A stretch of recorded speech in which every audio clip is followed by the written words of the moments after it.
एक गांव में एक गरीब किसान रहता था। उसका एक बेटा और एक बेटी थी। किसान अपने बेटा का विवाह करके कुछ साल के बाद अपनी बेटी का भी विवाह एक अमीर घर में कर देता है। बेटी बहुत अमीर घर में गई थी। उसके घर में नौकर चाकर काम करते थे।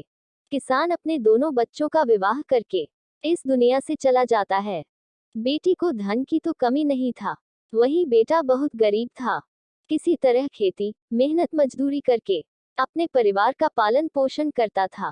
वही उसके पति की बहन धन ज्यादा होने के कारण घमंडी थी। वह अपने भाई की गरीबी के कारण उनसे कोई रिश्ता नहीं रखना चाहती थी। उसकी बहन धन के घमंड में इतनी चुर थी कि अपने भाई को देखना तक पसंद नहीं करती थी। समय बीतता गया और बहन के नंद की शादी पड़ी। उसने अपने भाई को बुलाया तक नहीं। किसी तरह उसके भाई को पता चला और वह बिना बुलाए ही बहन के घर शादी में चला जाता है। बहन उसको देखते ही अपने नौकरों से कहकर घर से बाहर ही लौटा देती है। भाई भूखा प्यासा रोते हुए जा रहा था। तभी रास्ते में उसको एक बूढ़ी माँ मिलती है। उन्होंने ने उस भाई से पूछा, बेटा क्यों रो रहे हो? इतने में वह अपनी सारी डैकदाई कहानी बताता है। बूढ़ी माता ने उसे समझाकर चुप होने को कहती है। बूढ़ी माताजी गरीब किसान के बेटा से कहती कि यहीं पास में मेरा बगीचा है, चलो कुछ खा के आराम कर लो। दोनों बगीचे में जाके खरबूज खाते हैं।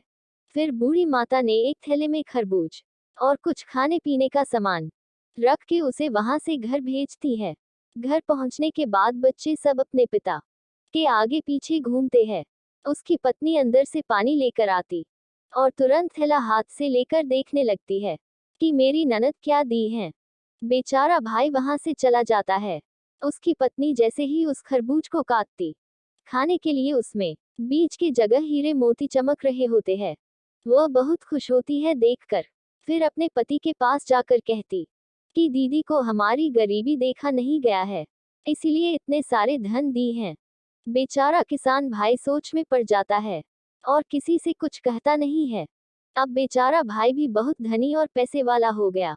भाई के अमीर होने की खबर धन के घमंड में चूर रहने वाली बहन को पता चला और वह बिन बुलाए अपने मायके यानी भाई के घर आती है। ये देखकर भाई मन में सोचता है कि जब मेरे पास धन नहीं था तो बहन मुझे देखना तक नहीं चाहती थी। फिर भी वह और उसकी पत्नी ने उसका आदर सत्कार करते हैं। कुछ दिन के बाद बहन को ससुराल से बुलावा आया। उसके भाई और भाभी अच्छे कपड़े मिठाई कुछ उपहार देकर विदा किया। इतना सब देखकर उसकी बहन की आंखों में आंसू आ जाते हैं। उसको समझ में आ जाता है कि धन ही सब कुछ नहीं है, अच्छा स्वभाव और दिल का बड़ा भी होना चाहिए।